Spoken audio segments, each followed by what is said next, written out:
बिस्मिल्लाहिर्रहमानिर्रहीम, अस्सलाम वालेकुम। मैं सदुल्ला खान। रात के 2 बज रहे हैं। एक्चुअली इमरान रियाज खान का इस्लामाबाद में कैंप लगा हुआ है, तो उसमें बस एक महफिल जमी हुई थी। अभी सब उठे हैं। सिद्दीक जान थे, इमरान रियाज भी थे, बहुत सारे दोस्त हमारे जितने आप सिद्दीक जान के करीबी लोगों में देखते हैं और हमारे करीबी लोगों में, वो सब वहाँ पर मौजूद थे। और एक चीज़ मैं बस उस कैंप के बारे में कहना चाहता हूँ, फिर मैं ज़रा अपने टॉपिक पे आता हूँ। बहुत ही सक्सेसफुल कैंप। इतने लोगों ने दिल खोल कर एहतियात कैश की शक्ल में भी दिए हैं और बहुत लोगों ने बेतहाशा सामान जमा कराया है। मेरे सामने चौथा पांचवा ट्रक लोड हो रहा था और बहुत सामान जो है वो दूर दराज इलाकों में जा रहा है सैलाब ज़दगान के। कुछ तजावीज़ मैंने भी दी हैं, कौन कौन से इलाके मैं समझता हूँ जहाँ पर अभी तक सामान नहीं पहुँचा, जहाँ मैं होकर आया हूँ, वो मैंने इमरान रियाज को तजवीज़ दी है और उन्होंने कहा, उन्होंने फौरी तौर पर वहाँ पर राब्ते शुरू किए हैं सिब्बी के कुछ इलाकों में और डिस्ट्रिक्ट कच्छी के कुछ इलाकों में। तो मैंने उनसे कहा था यहाँ पर सामान नहीं पहुँचा, मैं उन मुतासरा इलाकों में राब्ते में हूँ और वहाँ पर अभी तक कोई नहीं पहुँचा। तो मैंने इमरान से कहा कि आप ज़रा इसको ज़रूर देखें। खैर, 2 चीज़ों पर मैं गुफ्तगू करना चाहता हूँ। एक मामला तो ये है कि इमरान खान ने आज जो पार्लिमानी पार्टी का इजलास बुलाया था, उसमें पंजाब के हवाले से जो है वो बड़ी चीज़ें, बड़ी शिकायत लोगों ने परवेज़ इलाही के हवाले से की और इमरान खान ने एक बड़ा कदम पंजाब में उठाया है। मैं ये तो नहीं कहता कि इमरान खान को परवेज़ इलाही से कुछ इनसिक्योरिटीज़ हैं, मैं ये नहीं कहता, लेकिन बहरहाल एक बहुत इम्पॉर्टेंट कदम उन्होंने उठाया जो ख़ुद पीटीआई के लिए बड़ा अच्छा है। अब इससे हो सकता है परवेज़ इलाही थोड़ा सा अनकंफर्टेबल हों, लेकिन बहरहाल पीटीआई के लिए भी बड़ा इम्पॉर्टेंट है ये।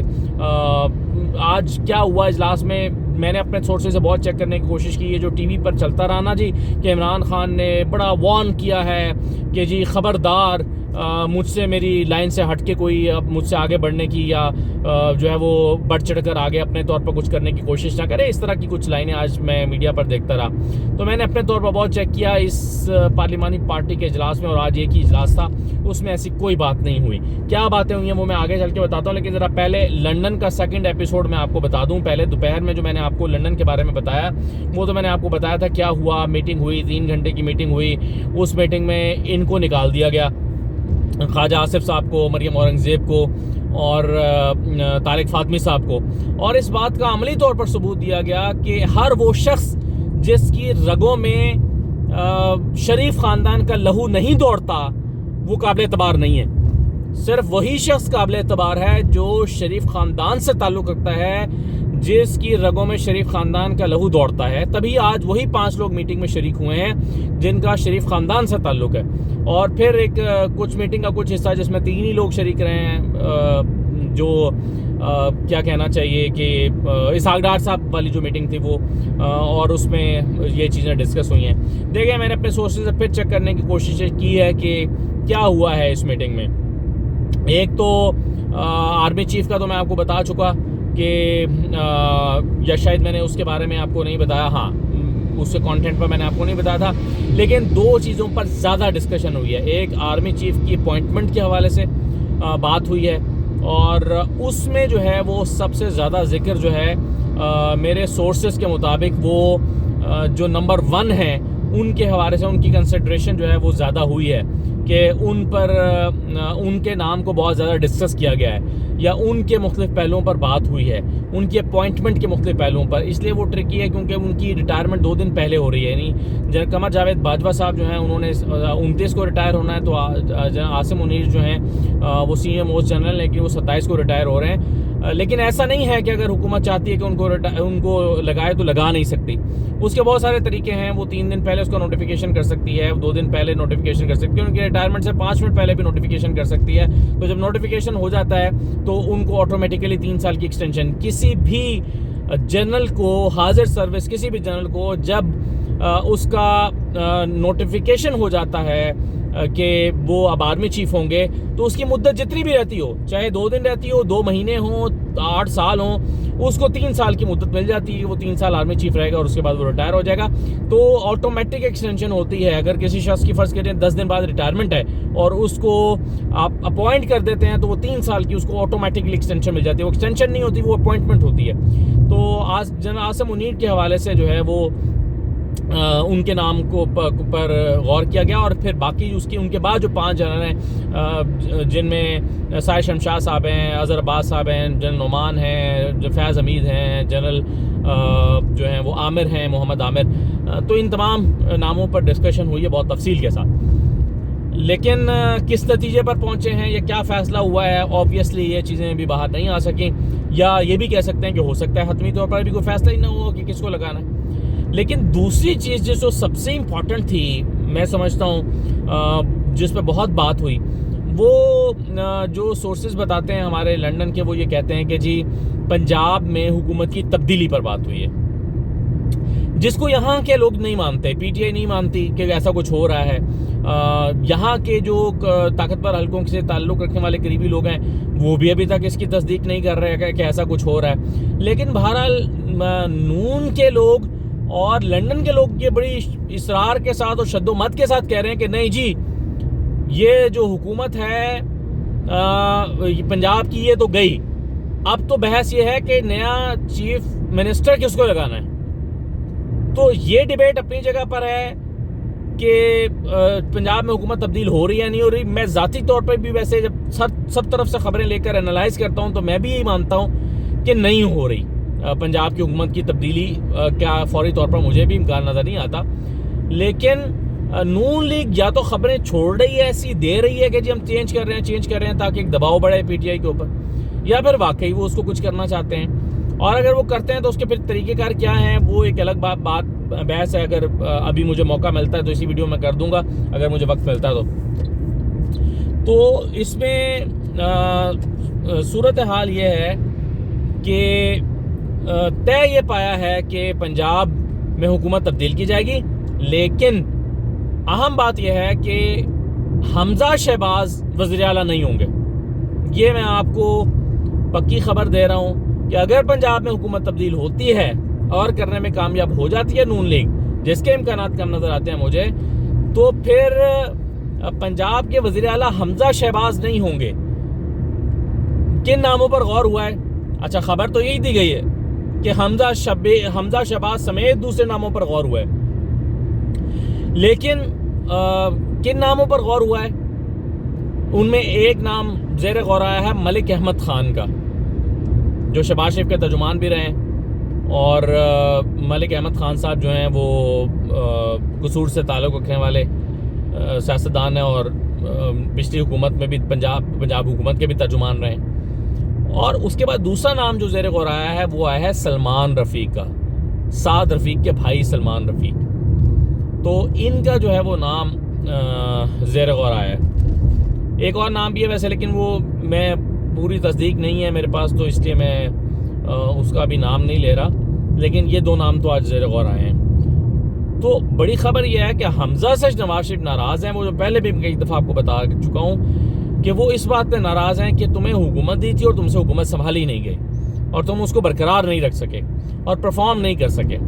तो पत्ता काट दिया जनाब हमजा का तो पंजाब से। अगर पंजाब में अब हुकूमत आती है तो हमजा नहीं होंगे।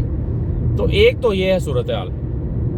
दूसरी बात पर आप आ जाएं कि आज जो पार्लिमानी पार्टी का इजलास हुआ है यहाँ इस्लामाबाद में, इमरान खान साहब ने जो मीटिंग की है, उसमें पंजाब के कई MPs ने खड़े होकर कह दिया जनाब ये तो मारे गए, लूटे गए, परवेज़ इलाही जो हैं उन्होंने तो तबाही मचा दी है, वो तो अपने 30-35 उन्होंने लगा दिए हैं मुआविनीन खुसूसी, और अगरचे उनके पाकिस्तान प्रिविलेजेस नहीं हैं, उनकी तनख्वाहें नहीं हैं, मरात नहीं है, लेकिन एजाज़ी ओहदे हैं। लेकिन यह है कि उन्होंने अपने पार्टी के लोगों को एडजस्ट करने के लिए, जैसे एक ज़माने में आपको पता है पंजाब में भी 37 MPs का तर्जुमान पंजाब हुकूमत का नोटिफिकेशन हुआ था। 37 लोग थे पंजाब के तर्जुमान, तो एजाज़ी तौर पर उनको एडजस्ट किया जाता। तो ऐसे इनको भी किया गया। तो जी 2 ज़िलों की हुकूमत है, गुजरात, मंडी, बहाउद्दीन। तो पंजाब में तो 2 ज़िलों में काम हो रहा है, बाकी पंजाब तो सारा नेगलेक्टेड है। तो बड़ी शिकायत की लोगों ने, आज बड़े MPs खड़े होकर तकरीरें उन्होंने शुरू कर दी और इमरान खान से कहा कि जी ये मैं आपको वो खबरें दे रहा हूँ जो मेरे सोर्सेज से मैंने चेक की हैं। तो उस पर फिर जो है वो खैर इमरान खान ने उसको इतना संजीदा नहीं लिया। उसकी वजह यह है कि कई MPs इमरान खान को ये रिपोर्ट भी दे रहे हैं, और इमरान खान पार्टी के सीनियर लोग भी, कि भाई परवेज़ इलाही ऐसा कुछ भी नहीं कर रहे जिससे पीटीआई को ख़तरा हो या पीटीआई को ख़तरे में डाल रहे हो या पीटीआई को नुकसान पहुंचा रहे हो। वो वज़ीर आला हैं, वो अपने इख्तियारात का इस्तेमाल कर रहे हैं, वो ज़रूर अपने जो इज़ला हैं उनमें चीज़ें कर रहे हैं, लेकिन वो ऐसा कुछ नहीं कर रहे कि जिससे पीटीआई को बड़ा नुकसान पहुंचा रहे हो। तो उन पर अदम एतमाद करने की कोई वजह नहीं है। तो बहुत सारे एमपीएस ने और मिनिस्टर्स ने ये कहा है इमरान खान को कि ये जो आपको वर्गलाने की कोशिश की जा रही है ये नहीं है, लेकिन परवेज़ इलाही साहब जो हैं वो बहरहाल पार्टी को यानी तहरीक इंसाफ को नुकसान पहुंचाने के लिए कुछ नहीं कर रहे। अच्छा, लेकिन एक इम्पॉर्टेंट बात यह है कि इमरान खान साहब को ये एहसास ज़रूर था कि वहाँ पर तहरीक इंसाफ का भी एक पैरेलली एक पूरे ज़ोर के साथ या पूरी एक प्रेजेंस के साथ कहना चाहिए कि वहाँ पर पंजाब हुकूमत के अंदर एक वजूद होना चाहिए। और एक ऐसा वक्त अगर आए कि परवेज़ इलाही खुद को यानी काफ लीग मुकम्मल तौर पर अपने आप को हुक्मरान समझने लगे और पीटीआई को धकेल दे पीछे, तो ये नौबत ही ना आए, ये मौका ही ना आए। इसके लिए किया यह गया है, जो अमली तौर पर जो खबर है वो ये है कि 90 शरह कायद-ए-आज़म जो वज़ीर आला का दफ्तर है वहाँ पर एक खुसूसी दफ्तर इस्टेब्लिश करने की, यानी जिससे मुराद ये नहीं है कि कोई तामीर होगा, लेकिन एक दफ्तर बनाने की बात हुई है। उस दफ्तर में बैठेंगे मियाँ असलम इकबाल साहब। मियाँ असलम इकबाल वहाँ पर बैठा करेंगे और सीनियर वज़ीर तो वो पहले ही हैं, लेकिन वो पूरे अपने इख्तियारात के साथ और पूरी प्रेजेंस के साथ और पीटीआई की पूरी नुमाइंदगी के साथ वहाँ पर बैठेंगे और इस बात को यानी तहरीक इंसाफ के जो मफादात हैं उनका तहफ़्फ़ुज़ करेंगे और देखेंगे कि पंजाब में जो इस वक्त परवेज़ इलाही की हुकूमत है कहीं वो ऐसा तो नहीं है कि पीटीआई को बैकफुट पे डाल के और बाला खुद से ही कुछ अकेले तनहा सोलो फ्लाइट पर जा रहे हों, ऐसा तो नहीं हो रहा। तो ये भी मैं आपको क्लियर कर दूं कि ये जो कदम उठाया गया है ये पहले से तय था, इमरान खान ने इसको आज अनाउंस करना ही था अपनी पार्टी में, लेकिन ये जो शिकायतें परवेज़ इलाही की लगाई गई हैं उसके नतीजे में नहीं है, ये मैं वजाहत कर दूं आपको। तो ये पहले ही होना था, इसका उससे ताल्लुक नहीं है। अब इस पूरी गुफ्तगू से अगर आप ये तासुर निकालें कि जी परवेज़ इलाही और इमरान खान के ताल्लुकात ख़राब हो रहे हैं, तो ये भी अभी आज की तारीख तक ये भी नहीं है, ये तासुर ना लीजिएगा, ऐसा नहीं है, बल्कि ये सिर्फ हिफ्ज़ मा तकद्दुम के तौर पर चीज़ें इमरान खान ने की हैं जो आज हुई हैं। बाकी इसके अलावा जो हेडलाइंस चल रही हैं मुझे अपने सोर्सेज से वो कंफर्म नहीं हो सकी। अब जियो चला रहा है या कोई और चला रहा है मुझे नहीं पता, लेकिन बहरहाल वो जी कि इमरान खान ने बड़ा शोर मचाया है कि जी मुझसे आगे बढ़कर या मेरी लाइन को काट के कौन आगे बढ़ने की कोशिश कर रहा है, तो मुझे नहीं पता कि इस तरह की चीज़ कहाँ पर और किस फोरम पर हुई है। बहरहाल मैं किसी जर्नलिस्ट के सोर्सेज को चैलेंज नहीं करता, अगर किसी रिपोर्टर ने जियो पे दी है तो जाहिर है उसके सोर्सेज होंगे, मेरे सोर्सेज से मुझसे ये कंफर्म नहीं हो सका, सिंपल बात ये है। तो बाकी मैंने आपको लंदन की स्टोरी सुना दी है कि लंदन वाले साहब चाहते हैं कि पंजाब हुकूमत चली जाए और उसमें वज़ीर आला जो है वो तब्दील करके अपनी हुकूमत बना ली जाए। ये इसलिए वो ज़रूरी समझते हैं कि वहाँ पर इसलिए ज़रूरी समझते हैं कि अगर पंजाब में हुकूमत आएगी तो ही नवाज शरीफ की वापसी का इम्कान पैदा होगा, अदरवाइज नवाज शरीफ की वापसी का इम्कान भी नहीं है। तो नवाज शरीफ की वापसी पंजाब में हुकूमत के साथ मशरूत है, जिस दिन अब पंजाब में हुकूमत आ गई नवाज शरीफ वापस आ जाएंगे। दूसरी बात, आखिरी बात बस मैं ये करूं कि जो लंदन में ये डिसाइड हुआ है कि इलेक्शन वक्त पर होंगे, तो ये PMLN की हद तक डिसाइड हुआ है, यानी और या PDM के तक आप कह सकते हैं कि PDM ये चाहती है। लेकिन अगर कहीं और ये डिसाइड हो गया कि नहीं जी अब ये हुकूमत नहीं चल सकती, तो किसी एक आध पार्टी को बीच में से खिसकाना पड़ा, तो उससे नून लीग का कोई ताल्लुक नहीं होगा। यानी आज नून लीग अपने हद तक कह रही है कि जी इलेक्शन वक्त पे कराएंगे, लेकिन अगर बीच में से कोई पार्टी निकल जाती है और नंबर ही पूरा नहीं रहता नून लीग का, तो फिर नून लीग क्या करेगी, सवाल ये है।